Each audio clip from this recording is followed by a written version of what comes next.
मुझे मज़ा आ रहा था। एक अजीब सा नशा था उस डर में। उस दिन के बाद हमारे बीच एक खामोश खेल शुरू हो गया। अब मैं जानबूझकर उन जगहों पर जाती जहां बिरजू काम कर रहा होता। कभी मैं छत पर बाल सुखाती जब वो नीचे होता, कभी मैं भीगे कपड़ों में उसके सामने से गुजर जाती। वो कुछ बोलता नहीं था। दोस्तों, वीडियो में आगे बढ़ने से पहले वीडियो को लाइक और हमारे चैनल को सब्सक्राइब ज़रूर कीजिएगा। बहुत मेहनत से वीडियो बनाते हैं दोस्तों। चलते हैं दोस्तों आज की कहानी की तरफ। बस उसकी आंखें मेरा पीछा करती थी। मुझे पता था कि मैं आग से खेल रही हूँ। अगर सरपंच जी को पता चल जाता तो वो हम दोनों को जिंदा ज़मीन में गड़वा देते। पर जो औरत प्यासी हो उसे आग का डर नहीं लगता। फिर वो दिन आया जिसने सब कुछ बदल दिया। सरपंच जी ने मुझे बताया कि उन्हें शहर जाना है। किसी ज़मीन के मामले की तारीख थी। उन्हें वहाँ 2 दिन लग सकते थे। अपना ख्याल रखना कमला, और दरवाज़ा बंद करके सोना। उन्होंने जाते वक्त कहा। मैंने सिर हिलाया, पर जैसे ही उनकी जीभ धूल उड़ाते हुए हवेली से बाहर निकली, मेरे दिल में एक शैतानी ख्याल आया। आज रात में अकेली थी और हवेली के पीछे वाली कोठरी में बिरजू अकेला था। शाम होते होते मौसम बिगड़ने लगा। काले बादल घिर आए। तूफान आने वाला था और मेरे अंदर भी एक तूफान उठ रहा था। मैंने रात का खाना बनाया। मैंने जानबूझकर बिरजू के लिए खाना ज़्यादा बनाया। मैं थाली लेकर पीछे उसकी कोठरी में गई। वो अपनी खाट पर बैठा बीड़ी पी रहा था। मुझे देखकर वो हड़बड़ा कर खड़ा हो गया। उसने अपनी बनियान ढूंढने की कोशिश की। रहने दे, मैंने इशारे से कहा। मैंने थाली उसकी खाट पर रखी। कोठरी में एक छोटा सा बल्ब जल रहा था। बाहर हवा तेज़ हो गई थी। मैं वहाँ से जाने के लिए मुड़ी, फिर रुक गई। मैं वापस उसकी तरफ घूमी। वो अभी भी खड़ा था, सिर झुकाए। बिरजू, मैंने धीरे से कहा, ये जानते हुए भी कि वो सुन नहीं सकता। मैं उसके करीब गई, इतना करीब कि मैं उसकी बीड़ी की गंध सूंघ सकती थी। मैंने अपना हाथ बढ़ाया और उसकी नंगी बाह पर रख दिया। उसका पूरा शरीर कांप गया, जैसे उसे करंट लगा हो। उसने घबराकर मेरी तरफ देखा। उसकी आंखों में सवाल था। ये क्या कर रही हो मालकिन? मैंने उसकी आंखों में देखा। मेरी आंखों में कोई सवाल नहीं था, सिर्फ न्योता था। मैंने उसका हाथ पकड़कर अपने सीने पर रख दिया। उसका हाथ बहुत गर्म था।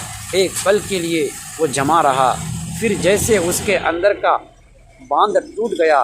उसने अपनी बाहों में मुझे जकड़ लिया।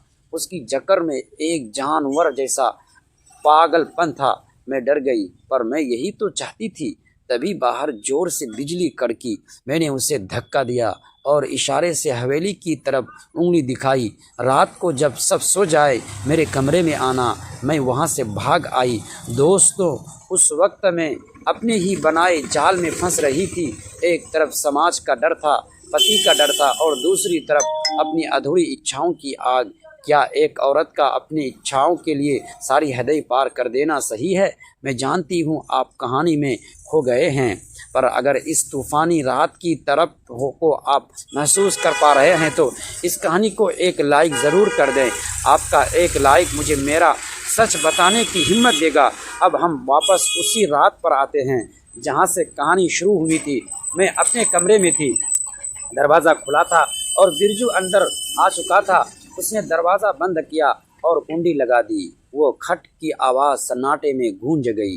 अब पीछे हटने का कोई रास्ता नहीं था। वो मेरी तरफ बढ़ा। मैंने सोचा था कि वो डरेगा, झिझकेगा, पर नहीं। अब वो नौकर नहीं था, अब वो सिर्फ एक मर्द था जिसे एक औरत ने बुलाया था।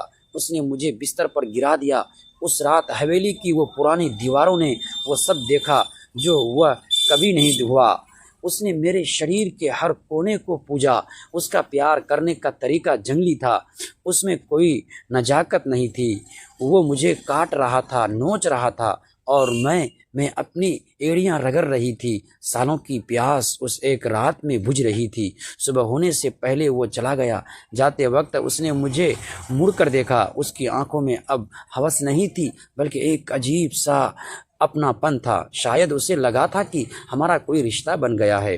बेचारा बिरजू, वो नहीं जानता था कि वो मेरे लिए सिर्फ एक ज़रूरत था।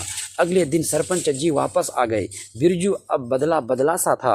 वो मुझे छिप छिप कर देखता, और मुस्कुराता वो मुझे अपना समझने लगा था। मुझे डर लगने लगा अगर इस गूंगे ने किसी को इशारों में कुछ बता दिया तो, पर मेरी योजना कुछ और ही थी। 2 महीने बीत गए, मुझे उल्टियाँ होने लगी, मेरा सिर चकराने लगा। मैंने चेक किया, मैं गर्भवती थी।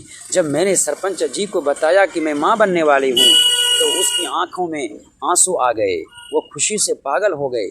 उन्होंने पूरे गांव में मिठाई बंटवाई। ये भगवान का चमत्कार है, वो सबको कहते फिर रहे थे।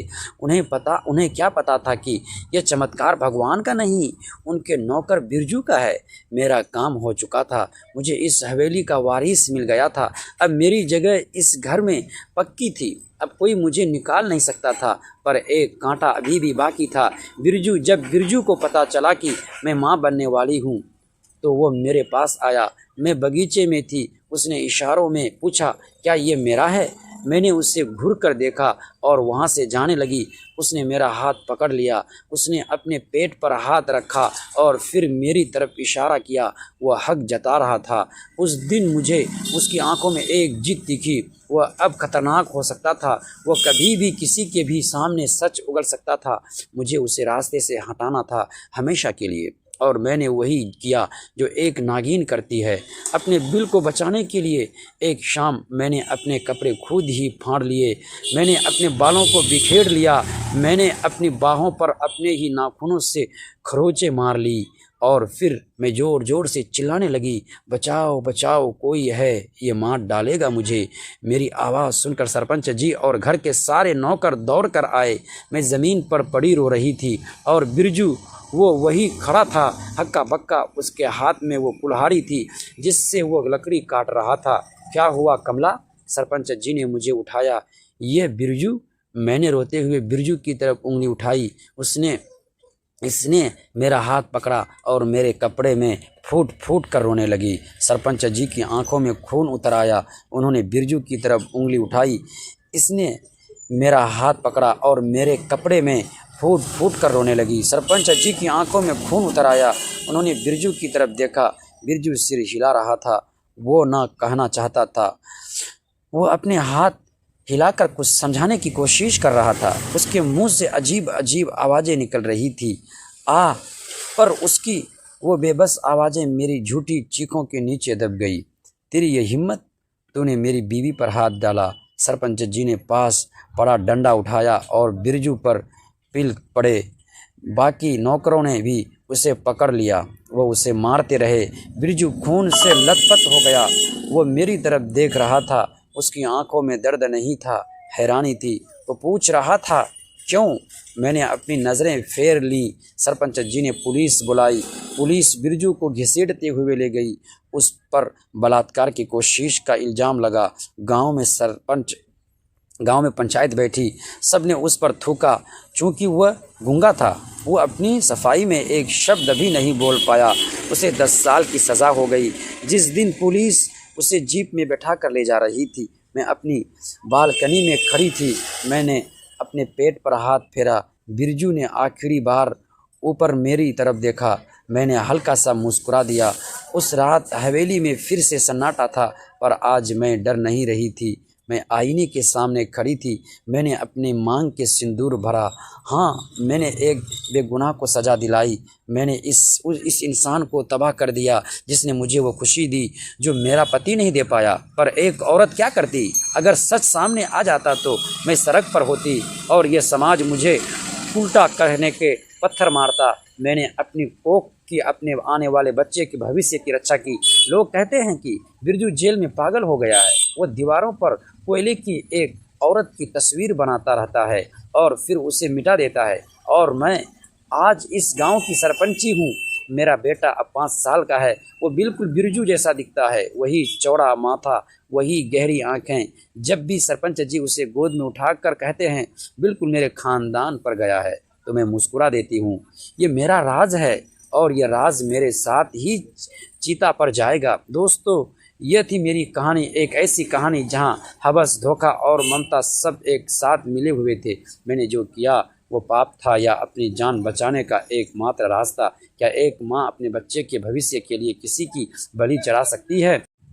आप मुझे जज कर सकते हैं, गाली दे सकते हैं, पर शायद मेरी जगह होते तो आप भी यही करते। दोस्तों, ये एक काल्पनिक स्टोरी है, पर अगर आपको ये स्टोरी अच्छी लगी तो एक लाइक कर दे। अगर इस कहानी के अंधेरे सच ने आपको अंदर तक हिला दिया है तो चैनल को सब्सक्राइब करके बेल आइकन ज़रूर दबा दीजिएगा।